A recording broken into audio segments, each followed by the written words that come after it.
UEFA Euro atau yang biasa kita sebut sebagai Piala Eropa telah ada sejak tahun 1960. Turnamen ini bisa dibilang turnamen paling populer setelah FIFA World Cup atau yang biasa kita sebut Piala Dunia sebagai turnamen paling bergengsi untuk tim nasional.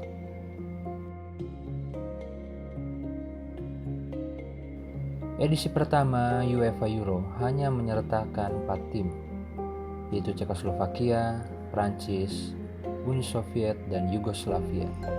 Tetapi kemudian bertambah menjadi 8 tim pada tahun 1980. Sejak saat itu, jumlah kontestan terus bertambah pada edisi-edisi berikut. Sejarah. Meskipun kejuaraan Eropa pertama diadakan pada tahun 1960, ide dibalik munculnya jauh lebih tua. Kembali ke media 1927, ketika seorang administrator Federasi Sepak Bola Prancis, Henri Delaunay, pertama kali mengusulkan turnamen sepak bola Eropa. Terlepas dari kenyataan bahwa ia kemudian menjadi sekretaris jenderal pertama UEFA, Delaunay wafat 5 tahun sebelum turnamen resmi dimulai. Untuk menghormatinya, trofi turnamen kemudian diberi nama Trofi Henri Delaunay. Trofi Henri Delaunay menggambarkan sosok anak laki-laki yang lagi juggling di bagian belakang dan diiring kalimat Championnat d'Europe dan Coupe Henri Delaunay di bagian depan. Pada tahun 2008, trofi tersebut direnovasi untuk membuatnya lebih besar dan lebih sesuai dengan nuansa UEFA yang lebih modern. Trofi baru terbuat dari perak murni seberat 8 kg dan tinggi 60 cm. Sekarang nama-nama negara pemenang terukir di bagian belakang. Dua negara paling sukses dalam sejarah Euro yaitu Jerman dan Spanyol, dengan masing-masing mengoleksi sebanyak 3 gelar juara. Spanyol adalah satu-satunya negara yang berhasil juara secara back-to-back setelah melakukannya pada tahun 2008 dan mempertahankannya pada edisi 2012. Namun, Jerman juga nggak mau kalah soal catatan positif. Selain sebagai pemegang jumlah gelar terbanyak bersama Spanyol dengan 3 gelar juara, mereka juga telah memainkan pertandingan terbanyak dengan 57 partai, partisipasi di putaran final terbanyak dengan 11 kali, dan mencatat kemenangan terbanyak dengan 29 kali. Pada tahun 1984, Prancis menjadi satu-satunya negara yang memenangkan semua pertandingannya di sebuah turnamen, yaitu 5 kemenangan dari 5 partai yang mereka lakoni. Pada tahun 1992, Denmark memenangkan gelar dengan hanya 2 kemenangan dalam 5 pertandingan. Tuan rumah Piala Eropa. Sepanjang sejarahnya, Piala Eropa sempat beberapa kali menunjuk lebih dari satu negara sebagai host, di antaranya Belgia dan Belanda pada tahun 2000, Austria dan Swiss pada tahun 2008, Polandia dan Ukraina pada tahun 2012, dan Euro 2020 yang mainnya 2021. Ini makin banyak aja hostnya. Kayaknya mau bagi-bagi proyek ya. Berikut kota-kota yang ditunjuk menjadi host selama Euro 2020 ini.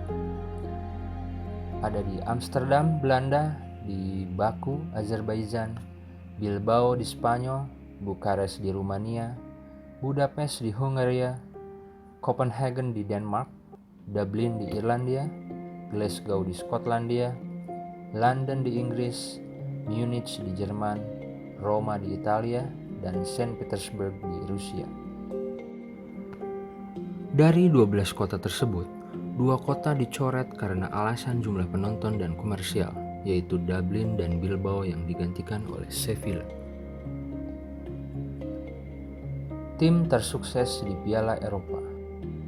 Ada 3 tim yang berhasil menorehkan lebih dari 1 kali gelar juara sepanjang keikutsertaannya di Piala Eropa. Di antaranya, Jerman dengan 3 gelar juara dari partisipasi 6 kali di partai final.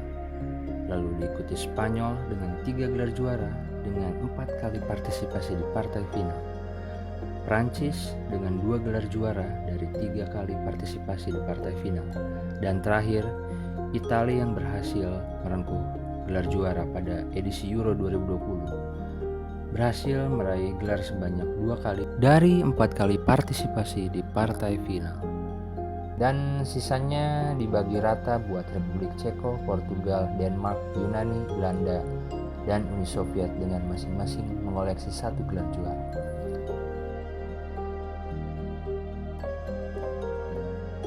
Yang paling mengejutkan tentunya Denmark dan Yunani yang berhasil meraih gelar juara walaupun dengan status sebagai tim non-unggulan, di mana Denmark mengalahkan Jerman pada partai final 1992 dan Yunani mengalahkan tuan rumah Portugal dengan generasi emasnya pada edisi 2004. Jumlah kontestan.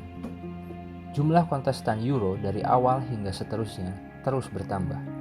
Dari yang awalnya hanya 4 tim pada edisi perdana hingga sekarang membengkak jadi 24 tim sejak 2016. Di mana banyak kontroversi setelah pada edisi sebelumnya hanya menyertakan 16 tim di putaran final. Terutama dengan adanya label peringkat 3 terbaik yang berhak lolos ke fase knockout.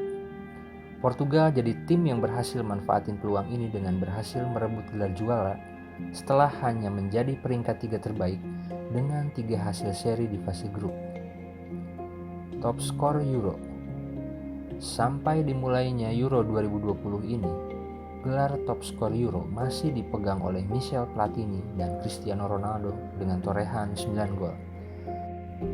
Namun, sampai fase knockout ini, Ronaldo udah cetak 5 gol dan memastikan dirinya berhasil menempati posisi puncak sebagai pemain dengan torehan gol tertinggi sepanjang sejarah Piala Eropa dengan torehan 14 gol.